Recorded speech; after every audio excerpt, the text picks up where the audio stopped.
Hey there, everyone. Dave Jevney here again with another Econ 201 discussion post video thing. This is for week 7, and I'm just going to jump right in here. The first question says that after listening to the podcast episode, think of a good or product that you purchased recently that experienced increasing price. What do you think is driving this price increase? Is it corporate greed or some other factor? And explain your reasoning. And the good or product that that I purchased recently that experienced increasing price has been eggs.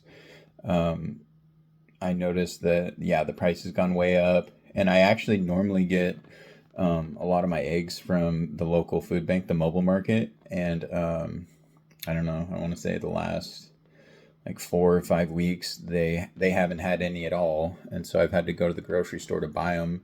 And then I think I went the other day and it was like $8 for 18 eggs. So the price has gone way up. And it says, what do you think is driving this price increase? I don't know. I know what I've heard, and I actually just did a quick Google search before I did this video to see if it the things I'd heard are like accurate, and it sounds like there's bird flu going around to a lot of the like avian farms that are responsible for producing a lot of these eggs. So there's a massive shortage around the U.S. of eggs, and that shortage is driving increased prices.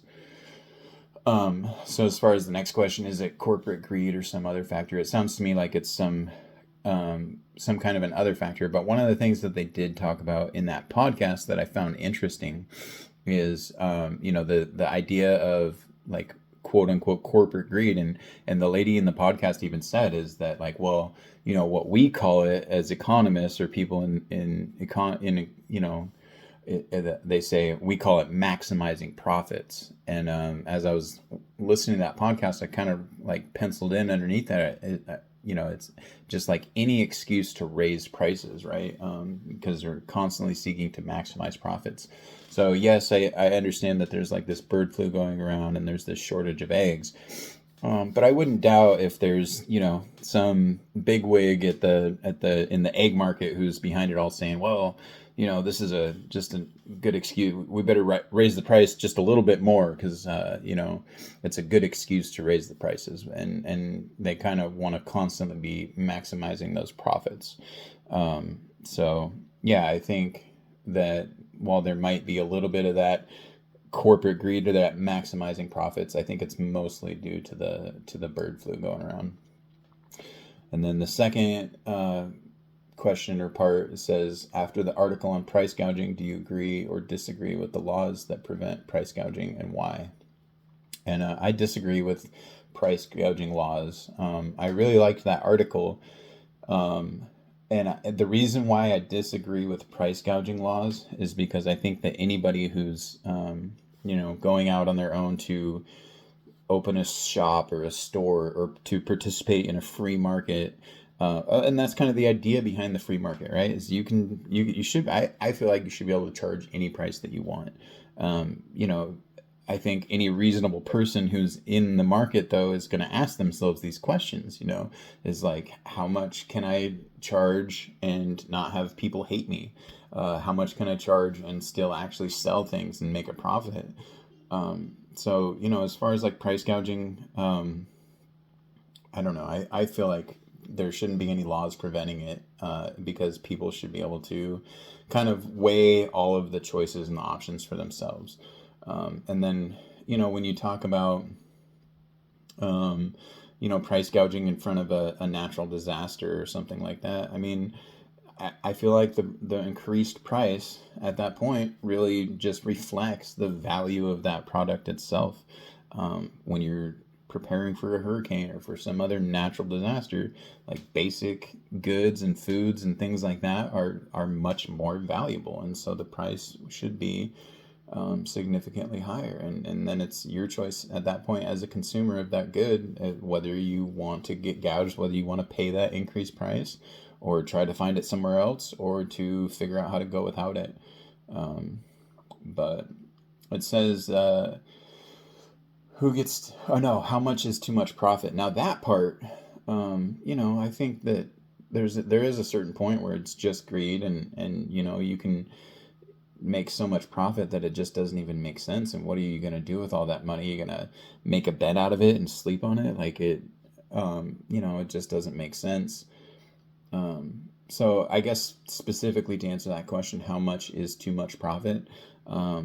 It's when you're making too much profit is when you're not doing anything with the money. You're just not doing it to better yourself or anybody else. But I mean, that feels like a whole nother like can of worms. So I'm going to move on to the next question. Who gets to determine those standards for price gouging? And that's part of the reason why I feel like disagree with price gouging laws, is because like who's the one that gets to set those standards? Like it's who realistically should have the power to decide how much you can or can't charge for something, or what its value to you is. I guess maybe if there was like a committee, I don't think it should be any one person. And that's just because we're, human beings. Everything is subjective, and people are going to have different opinions. And that's the thing, is even with a committee, it still feels like there's like different ways that could be abused, or not interpreted properly, or everyone's needs or wants in the situation not taken into consideration. And what might be some unintended consequences of these laws that prevent price gouging? Well, the article talked about one of those unintended consequences would be shortages, right? Like, you keep all the prices low when the demand is high, and stuff's going to sell out. Like, there's a reason why the demand is so high. So that stuff's going to sell out, and then you're going to have a shortage.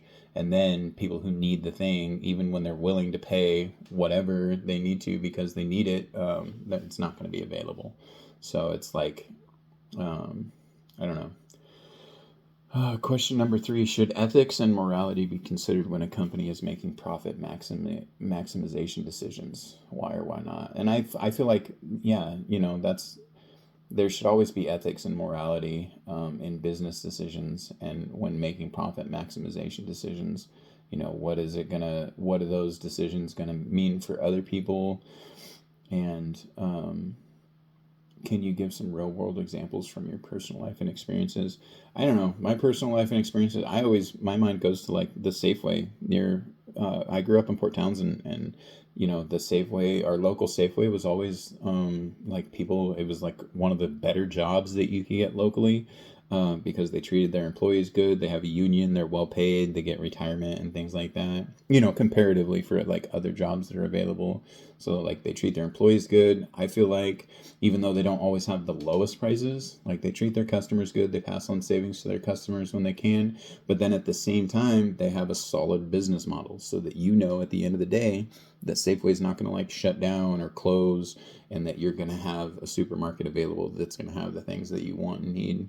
And I think that's one of the key things to take in consideration when it's like, oh, they're making too much money. It's like, well, I want a market or a store that's going to be there at the end of the day. I want somebody who's running a good business and taking care of themselves and their own business entity, so that they're not going to unexpectedly get shut down, or I'm going to find myself not having a local grocery store to go to.